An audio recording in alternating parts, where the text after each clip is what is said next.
သူရဲကောင်းပုံမြင်တွေနဲ့နတ်ဖျားတွေရဲ့ဒဏ္ဍာရီတွေကိုပြပြဖို့အတွက်ကောင်းကင်ယံမှာကျဲတွေကတောက်ပါစွာလောင်ကျွမ်းနေပါတယ်။ဒါပေမဲ့အမီလီယောခံတယောက်ရဲ့တစ္ဆာရှိမှုနဲ့ပေးဆက်မှုအကြောင်းကို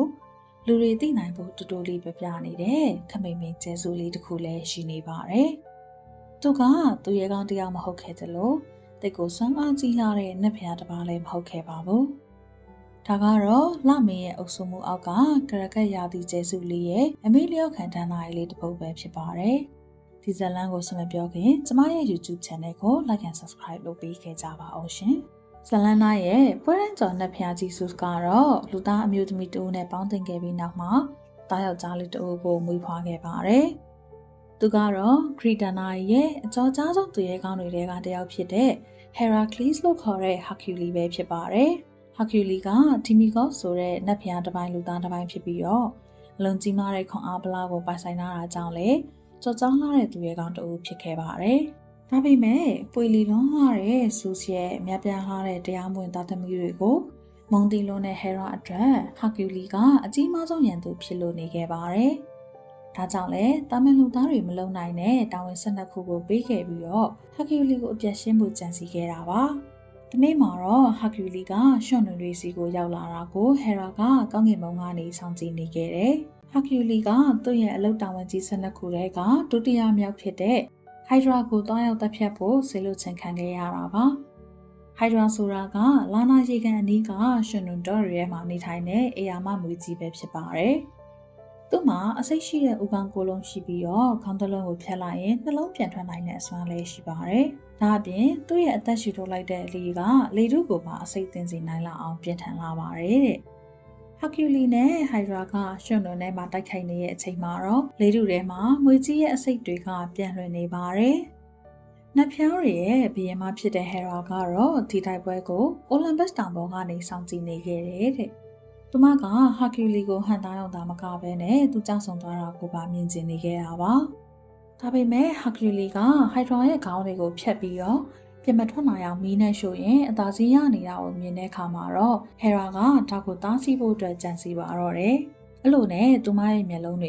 ကရွှွန်နွံပြင်းထဲမှာရှာဖွေနေရင်းနဲ့တနေရာမှာတော့တာမန်တတော်လေးတစ်ကောင်ကကျူပင်းနေကြားထဲကနေသွားနေတာကိုတွေ့ခဲ့ပါတယ်တဲ့။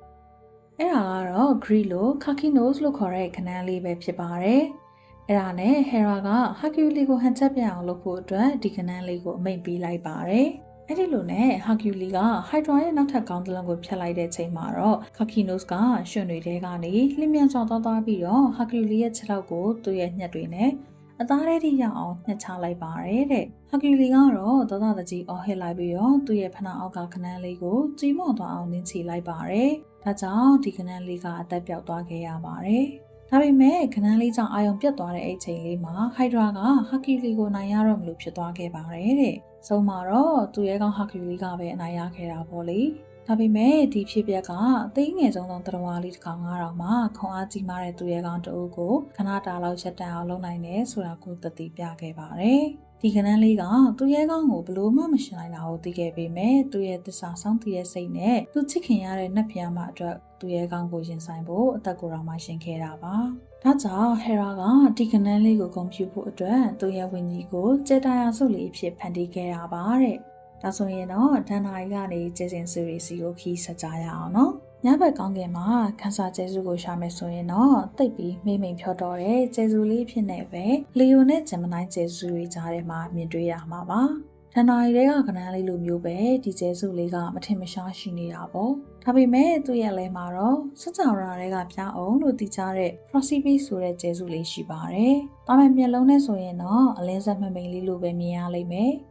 ဒါပေမဲ့မှန်ပြောင်းနဲ့ကြည့်လိုက်တဲ့အခါဒါကရှားနဲ့ချီတဲ့ကျဲပေါင်းစုံနဲ့လှပစွာဖွဲ့စည်းထားတဲ့ကျဲစင်စုဝေးကြီးတစ်ခုဖြစ်ပြီးတော့ကောင်းကင်ဘုံကပြောင်းအောင်တုံးလို့ဖြစ်နေပါတယ်တဲ့။ရှေးခေတ်ဂရိနဲ့ရောမလူမျိုးတွေကဒါကိုသိလှတဲ့ဖွံ့ဖြိုးချက်တစ်ခုနဲ့တင်စားတာပါတယ်။အဲ့ဒါကတော့ဒီဟာကကန်ဆာရဲ့နှလုံးသားတွေကသူတို့ချေရတဲ့ကာကွယ်ဆောင်ရှောက်ပေးနေတဲ့အတိုင်းဝိုင်းတစ်ခုပါတဲ့။ဒါကြောင့်လဲကန်ဆာရာသီပွားတွေကခနန်းတစ်ကောင်လို့မကြောတယ်လို့ထင်ရပေမဲ့အတွင်းမှာတော့နှုတ်ညက်တဲ့နှလုံးသားနဲ့သစ္စာဆောင်တည်မှုတို့ကိုထွေးပွေရတာပါတဲ့။မိန်ဖြောတဲ့ကျေစုလေးလိုပဲကရကရာသီပွားတွေကမထင်မရှားရှိနေတတ်ပေမဲ့ သူတို့ရဲ့အတွင်းထဲမှာတော့ပြင်းထန်တဲ့စိတ်ခံစားမှုတွေ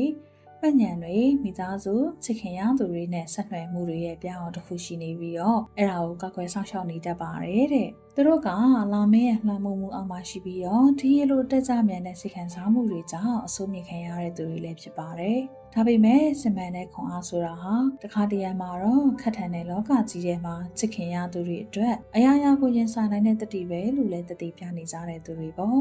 နောက်တစ်ခါကျဲရီကိုကြည့်ဖြစ်ခဲ့မယ်ဆိုရင်တော့သူရဲကောင်းတွေကိုပဲမှီနေကြတဲ့ကဘာကြီးတွေကမေလျော့ခံကဏ္ဍလေးတစ်ကောင်ကိုရှာကြည့်ကြည့်ပါနော်သူရဲ့လှုံးသားထဲမှာတိတ်လှတဲ့ကျဲကလေးတွေရှိပါတယ်တဲ့